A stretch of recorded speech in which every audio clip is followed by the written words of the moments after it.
بسم اللہ الرحمن الرحیم۔ السلام علیکم ورحمۃ اللہ وبرکاتہ۔ شب کا پچھلا پہر گزر چکا ہے۔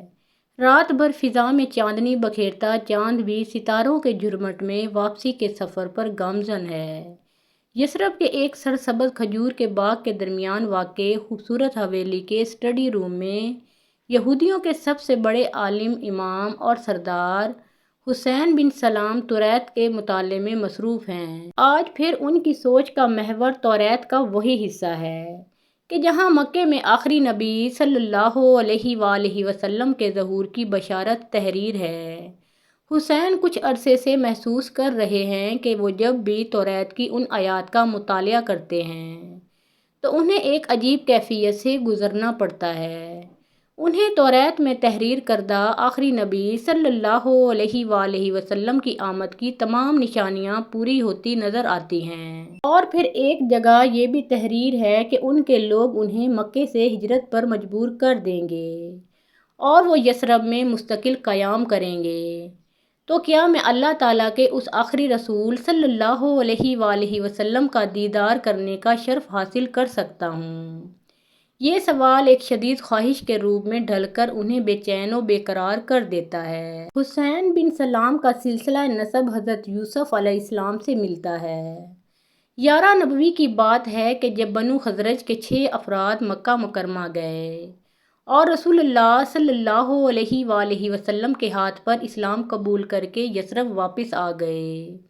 حسین بن سلام کو اطلاع ملی تو انہوں نے ان افراد سے ملاقات کی اور رسول اللہ صلی اللہ علیہ وآلہ وسلم کے بارے میں تفصیل معلوم کی۔ وہ لوگ جیسے جیسے تفصیل بیان کرتے جاتے، حسین کی آنکھوں میں توریت کی تحریر کردہ علامتیں حقیقت کا روپ دھار کر آتش شوق بھڑکاتی جا رہی تھیں۔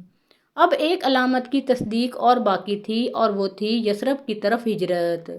حسین بن سلام اللہ سے دعا مانگتے تھے کہ اے خداوند قدوس، مجھے اتنی زندگی عطا فرما کہ میں شہر یثرب میں تیرے آخری نبی صلی اللہ علیہ وآلہ وسلم کی زیارت کر کے ان کے ہاتھ پر بیعت کر لوں۔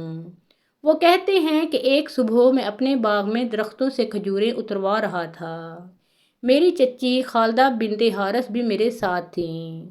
میں نے سنا کہ ایک شخص رسول اللہ صلی اللہ علیہ وآلہ وسلم کی مدینہ منورہ آمد اور قباء میں قیام کا اعلان کرتا پھر رہا ہے۔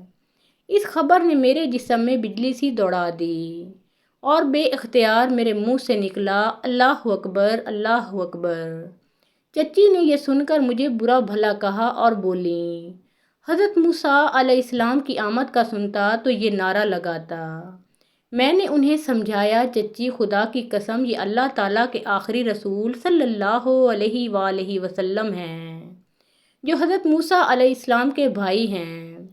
چچی بولیں، اچھا، جن کے بارے میں تم ہمیں توریت کی آیات پڑھ کر سناتے رہے ہو؟ میں نے کہا، جی ہاں، یہ وہی ہیں۔ حسین کہتے ہیں کہ میں نے بوڑھی چچی کو گھر چھوڑا اور قباء کی جانب چل پڑا۔ جب میں وہاں پہنچا تو میں نے دیکھا کہ جاں نثاروں کا مجمع لگا ہوا ہے۔ میں کسی نہ کسی طرح اندر پہنچ گیا۔ میں نے سنا کہ اللہ کے رسول صلی اللہ علیہ وآلہ وسلم فرما رہے ہیں، لوگوں اسلام کو پھیلاؤ، بھوکوں کو کھانا کھلاؤ۔ جب رات میں لوگ محو خواب ہوں تو عبادت کرو اور اللہ کی جنت میں سلامتی سے داخل ہو جاؤ۔ حسین کہتے ہیں کہ جب میں نے اللہ کے رسول صلی اللہ علیہ وآلہ وسلم کے چہرہ انور کی جانب دیکھا، ایمان کی روشنی سے منور چہرہ، ماؤ خورشید سے زیادہ چمکتی پیشانی، نور الہی سے روشن خوبصورت بڑی آنکھیں کہ جنہیں دیکھ لیں اسے اپنا گرویدہ بنا لیں، دندان مبارک جیسے سفید شفاف موتی، شب تاریک میں جو ستاروں سے زیادہ چمکتے، میانہ قد، سرخ و سفید رنگت، بات کریں تو لبوں سے پھول جھڑیں، مسکرائیں تو فضا میں نغمگی بکھر جائے، جہاں موجود ہوں وہ مقام مشک و عنبر سے مہک جائے۔ تو میں نے جان لیا کہ یہی اللہ کے آخری رسول اور سچے نبی صلی اللہ علیہ وآلہ وسلم ہیں۔ بخاری شریف میں ہے کہ آپ رضی اللہ تعالیٰ عنہ نے خدمت نبوی صلی اللہ علیہ وآلہ وسلم میں حاضر ہو کر عرض کیا، یا رسول اللہ صلی اللہ علیہ وآلہ وسلم، میں 3 باتیں دریافت کرنا چاہتا ہوں۔ علامات قیامت میں سے پہلی علامت کون سی ہے؟ نمبر 2، اہل جنت کو پہلی چیز کھانے کو کیا ملے گی؟ اور نمبر 3، کیا وجہ ہے کہ بچہ کبھی تو ماں کی شکل پر ہوتا ہے اور کبھی باپ کی شکل پر؟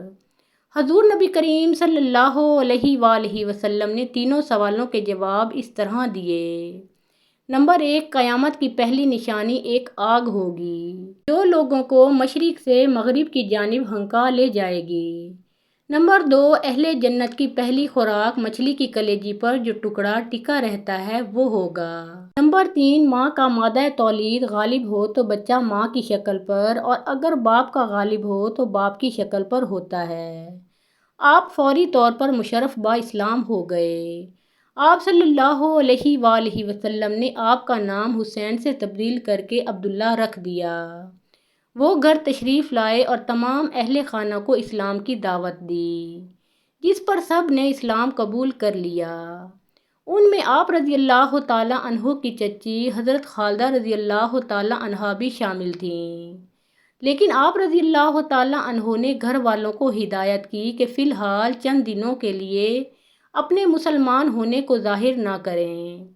گھر والوں کو مشرف با اسلام کر کے آپ رضی اللہ تعالیٰ عنہ واپس نبی کریم صلی اللہ علیہ وآلہ وسلم کی مجلس میں تشریف لے گئے۔ حضرت عبداللہ بن سلام رضی اللہ تعالیٰ عنہ نے رسول اللہ صلی اللہ علیہ وآلہ وسلم سے عرض کیا، یا رسول اللہ صلی اللہ علیہ وآلہ وسلم، سب یہودی جانتے ہیں کہ میں ان کا سردار اور ان کے سردار کا بیٹا ہوں، ان سب سے زیادہ عالم ہوں اور ان سب سے زیادہ علم رکھنے والے کا بیٹا ہوں۔ آپ صلی اللہ علیہ وآلہ وسلم ان سے میرا حال تو دریافت فرمائیے۔ رسول اللہ صلی اللہ علیہ وآلہ وسلم نے یہودیوں کو بلوا لیا۔ یہودی آئے تو حضرت عبداللہ بن سلام رضی اللہ تعالیٰ عنہ گھر کے اندر چھپ گئے۔ رسول اللہ صلی اللہ علیہ وآلہ وسلم نے یہودیوں کو اسلام کی دعوت دی، مگر انہوں نے قبول کرنے سے انکار کر دیا۔ پھر حضور اکرم صلی اللہ علیہ وآلہ وسلم نے ان سے پوچھا، اچھا یہ بتاؤ کہ حسین بن سلام تم لوگوں میں کیسا آدمی ہے؟ تو انہوں نے کہا، وہ ہمارا سردار ہے، ہمارے سردار کا بیٹا ہے، ہم سب سے زیادہ عالم اور ہم سب سے زیادہ عالم کا بیٹا ہے، وہ ہم سب سے بہتر اور ہم سب سے بہتر آدمی کا بیٹا ہے۔ آپ صلی اللہ علیہ وآلہ وسلم نے فرمایا، اگر وہ مسلمان ہو جائے تو یہودی کہنے لگے، وہ ہرگز مسلمان نہیں ہوگا۔ رسول اللہ صلی اللہ علیہ وآلہ وسلم نے فرمایا، اے ابن سلام باہر آؤ۔ حضرت عبداللہ رضی اللہ تعالیٰ عنہ باہر آئے اور کہا، اے یہودیوں، اللہ سے ڈرو، تم جانتے ہو کہ یہ اللہ کے رسول صلی اللہ علیہ وآلہ وسلم ہیں اور حق کے ساتھ آئے ہیں۔ یہودیوں نے کہا، تم جھوٹ بولتے ہو، تم سب سے بدتر اور سب سے بدتر آدمی کے بیٹے ہو۔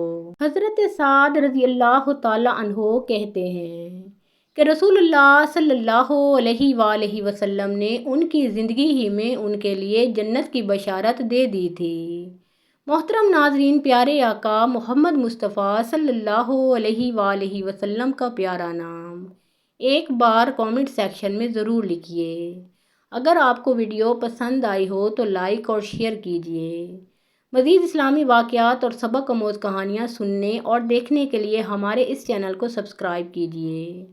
اللہ تعالیٰ آپ سب کا حامی و ناصر ہو۔